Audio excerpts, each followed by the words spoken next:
Welcome to Chamber Talk. My name's Heath Taylor. I'm the President and CEO at the Dublin-Lawrence County Chamber of Commerce. And I want to welcome today Mayor Phil Best back to the show. Mayor Best, thank you so much again for joining us today. Oh man, that's a pleasure. I certainly appreciate you coming on each week and sharing these city council updates. I think it's very important that our citizens understand what's going on in the community and the decisions that are being made with our local officials here. So we had another meeting last night. And, That's right, first meeting of the month. I always like to start out talking about the approval of the bills and the purchases. And again, I believe the city's doing well financially. And yes, sir. Maybe we made a purchase of, share that with our viewers. Well, what we did, we, you know, as you know, any city our age has some old sewer lines in it and such.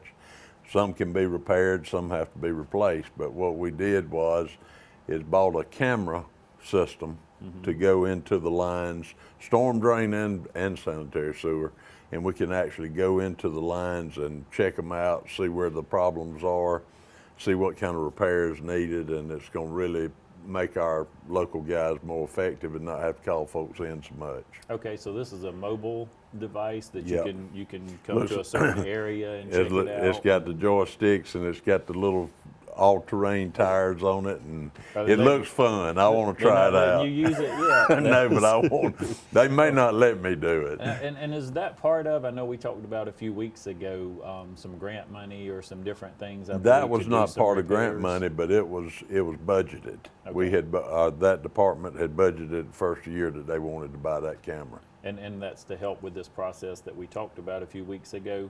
That's with some right. Of the drainage repairs and things. Exactly. So, Mayor, we had a presentation last night from the International Committee. Right. If you would share a little bit about that presentation and maybe include just a little bit of the work that they do. Okay. Former Mayor Bob Walker, who actually founded the committee when he was mayor, and Dolores Burns, who was the chairperson, came and just updated council on the financial end of the business, and anytime council gives money to a entity of the city or an authority, they like to get an accounting of that at least once a year. Of course, that all turned out good, and then we also talked a little bit more.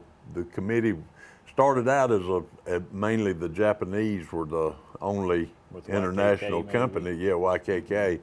And now we've expanded that to maybe 5 or 6 international companies, so their duties have increased.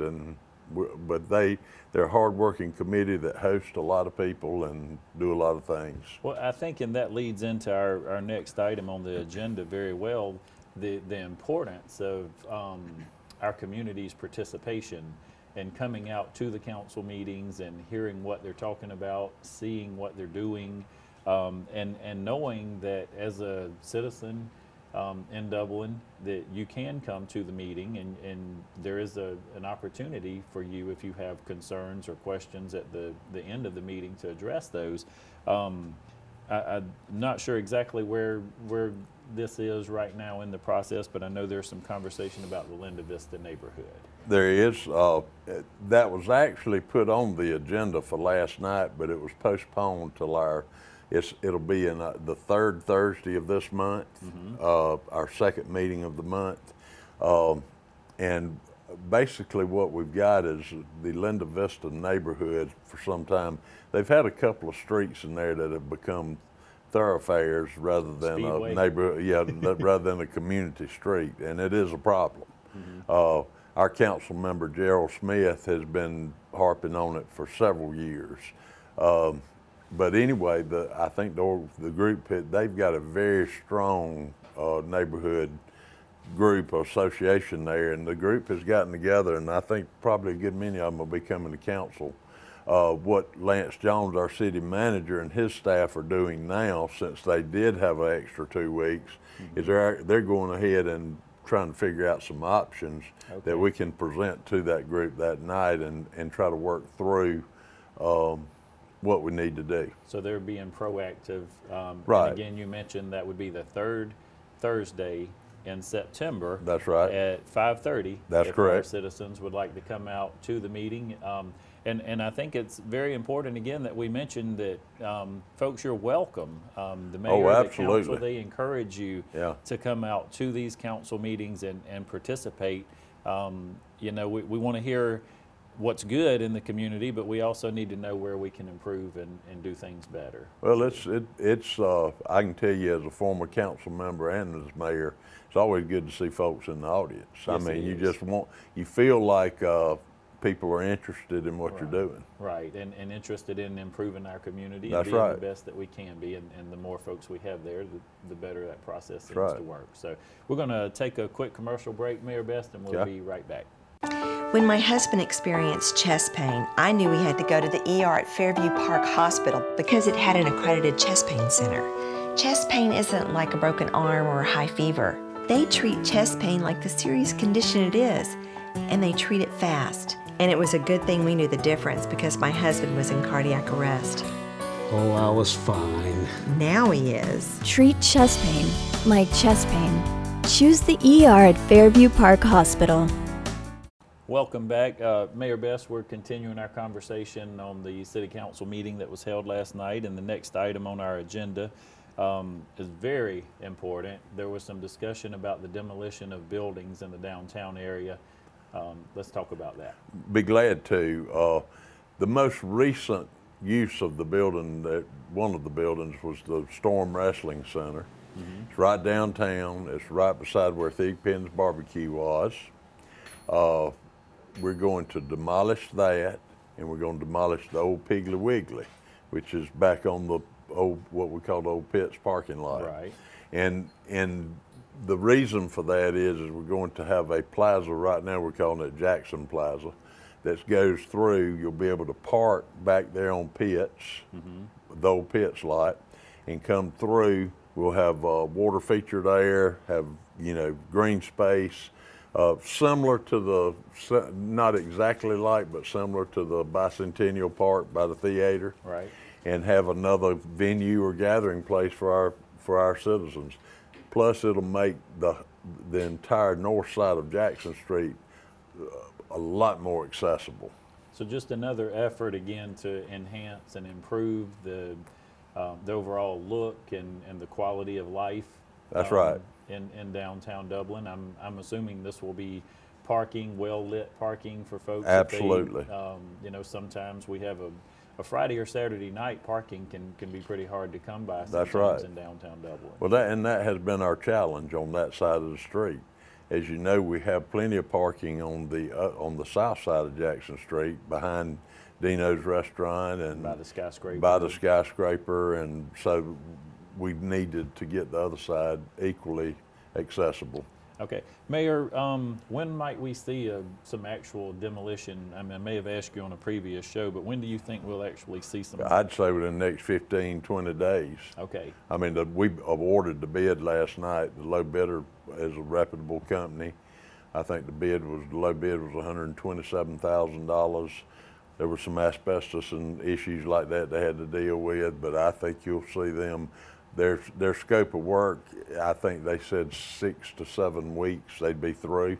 Oh, wow. So I would say, let's say 30 days to be safe, but I think you'll Right. see it pretty quick. Okay.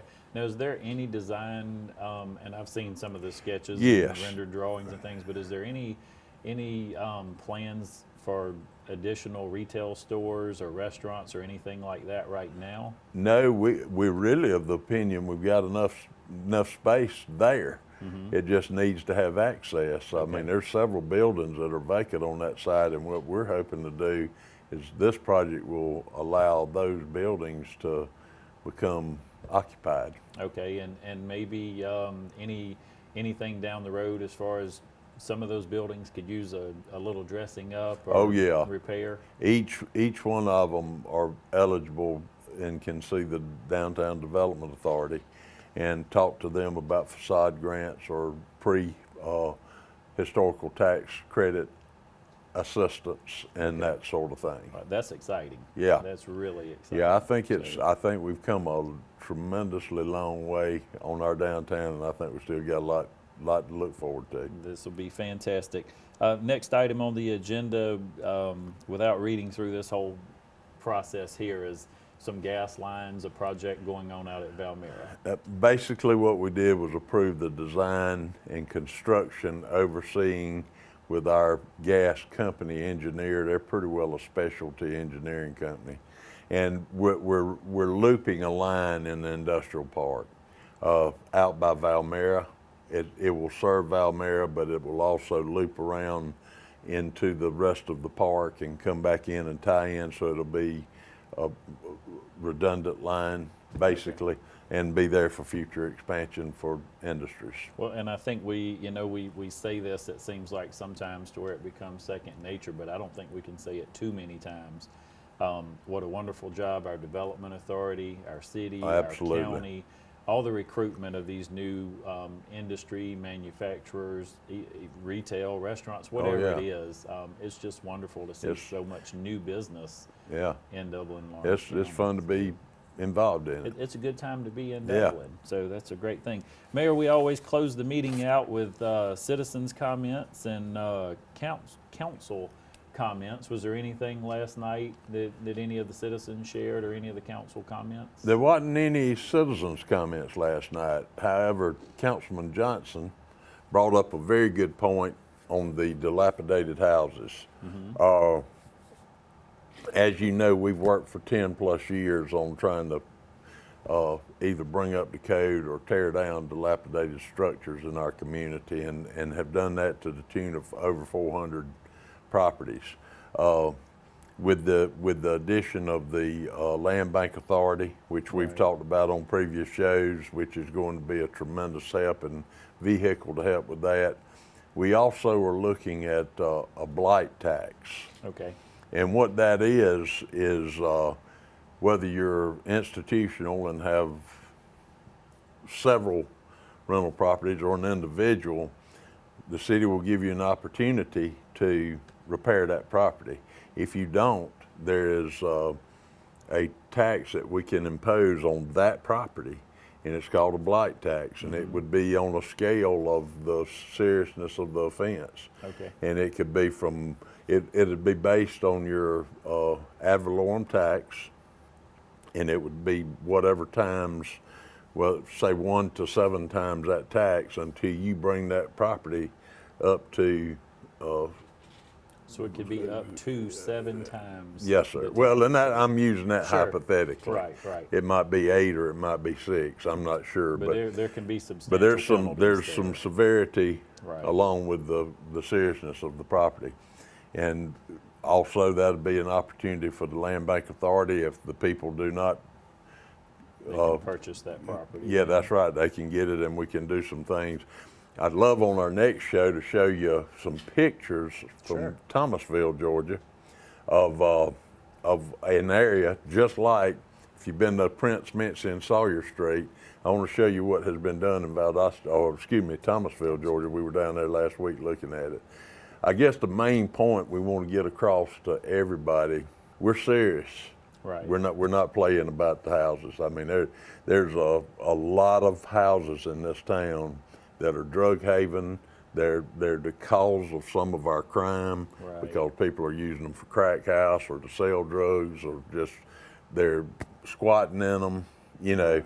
So the city council is serious about trying to improve that problem, and whatever it takes to do it, we're going to do that. And great relationship with Tim Chapman and the city police Absolutely. department. Well, Tim has hired a part-time code enforcement person just to deal with code enforcement. But if we're not proud of our own community and the entire community, right, it doesn't need to just be downtown or just by the mall.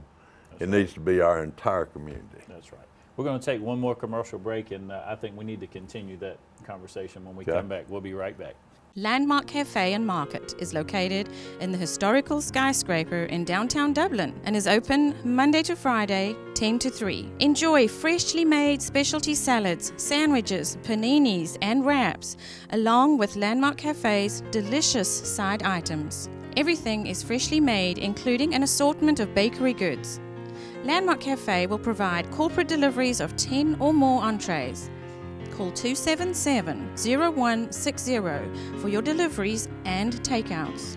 Enjoy a fresh and healthy meal with your friends and co-workers at Landmark Cafe and Market, located on the first floor of the historical skyscraper in downtown Dublin. We hope to see you soon. Welcome back to the show. Mayor Best, before we went to our commercial break, we were talking about a blight tax. Right. And the fact that this can help in our efforts to clean up our neighborhoods, some dilapidated housing and things such as that. So let me know, talk a little bit to our viewers and maybe some of our landowners and our building owners. When might we start seeing some of this enforcement? Probably November. Okay. Josh Powell, our city attorney, and Lance, our city manager, are working on what to present to council for approval. Okay. I'm thinking maybe the second meeting of October, we'll have to go through a process. Right. Of course, with the public hearing, but I would say in November by the end of the year anyway. Okay. And hopefully what we want is voluntary compliance. Right. We would love for everybody, that's contagious. If somebody starts looking after a piece of property, then the neighbor usually does too. Right. And I think we all ought to respect each other. You don't want to live in a home that next door is in shambles. You just don't want to do that. So that's what we're hoping to do, is just create an atmosphere of people wanting to clean up. And make the whole community a better place to be. That's now right. let's be clear to say, and I'm assuming this is how this process will work. The city's not just going to say, okay, it's October, we just had our council meeting, you've got a building, and you're being taxed, you're being fined. You're going to give folks you'll have a some series time. of there'll be a process that you have to go through. Right. You have to give the owner an opportunity to do something. And I think that's what I'm trying to say. We want our landowners, our building owners to know we want to work with you. We want to help you improve your buildings, make them look good, because we do. We want tenants in those buildings. We want restaurants or retail or whatever, but we want to build that up and make it nice for everybody, give us all something to be proud of. Well, we'll try to show some pictures if we have time at the next of what happened in Thomasville and what was created there in an area. I can show you some before and after pictures. Okay. And we all are concerned, genuinely concerned about the crime that is popping up everywhere. This is the basics. Right. This is what we got to do. This is where you start it. It's here, and darkness runs from light. That's right. That's in the Bible. And it just takes a little bit and of light. And it just takes a little bit of light, and and we just got to create that light in these neighborhoods and make it where it's what we need to do. Absolutely wonderful. Now, that's a perfect lead-in for our next conversation. This was not actually discussed in the council meeting, but there's a meeting next Tuesday at City Hall with even more efforts going into maybe looking at other communities and inner city visits or whatever all may take place to also help us in our efforts here. Talk about that a little bit. Miss Deborah Stanley, I don't know if you know Deborah or not. Yes, she is a department head at the city. She coordinates a lot of our grants and a lot of our programs, is kind of taking this bull by the horns. And basically what it is, and I can't get into a lot of detail with you, but I do know that we hosted a group of about 300 people that are members of this organization in Dublin last year. Right. And they come in, what they do, if you're a member of this organization, you visit other communities once or twice a year, and you evaluate everything from R1 homes in the nice neighborhoods to multifamily to affordable homes it's just an overall view of how communities are dealing with housing and homes and what they're doing to make their community better. Deborah, I think, are you part of the meeting on Tuesday? I think that will be a very good effort that we'll be putting forth. And, there's been a lot of talk lately about affordable housing. Right. And there's been some, I can't I talk a lot about, we've got some legal things hanging on us with some of those, but the city is dedicated to providing affordable housing. Right. But we've got a way we want to do it. Right. We want to take some of these old neighborhoods like we're talking about and give people a single family home to live in rather than other options, and try to create a neighborhood atmosphere rather than a project atmosphere. Absolutely. So that's the overall plan, and all these things we're talking about that Deborah's doing and that the land bank's doing and the Blight Tax is doing, all this is trying to come together to make our community better and make homes better for folks. And I'm just super excited about, hearing all of these efforts, all of these things that are, like you said, not just for downtown, but our entire community here. That's right. Coming together, to have Chief Chapman on the show and talk about crime and the fact that folks are pitching in and helping out and reporting when they see things out of place. The work that the city's doing. Again, I think it's very important that we let folks know, come to these city council meetings twice a month, and it's on the first Thursday and the third Thursday of the month at 5:30 at City Hall. Yep. If I could say one more Yes, sir. thing. The entire city council, 100% unanimously are behind this effort. But it wouldn't be right for me not to mention specifically Gary Johnson again. Councilman Johnson started 10 years ago trying to create this dilapidated house effort. He's never given up on it. He is the community development chair. He's involved in the dilapidated houses, the Friends of Stubbs Park, all of the efforts that are going on to try to make us a better place. Gary's dead in the middle of that. And I just want to shout out to him and let folks know how hard every council member we got is working on something. Right. And we appreciate those efforts. Yeah. Mayor Best, as always, Good to thank see you you. for being on the Yes, show. sir. Thank you for joining us, and we always like to close our show by reminding you that it's a great day for business in Dublin, Lawrence County.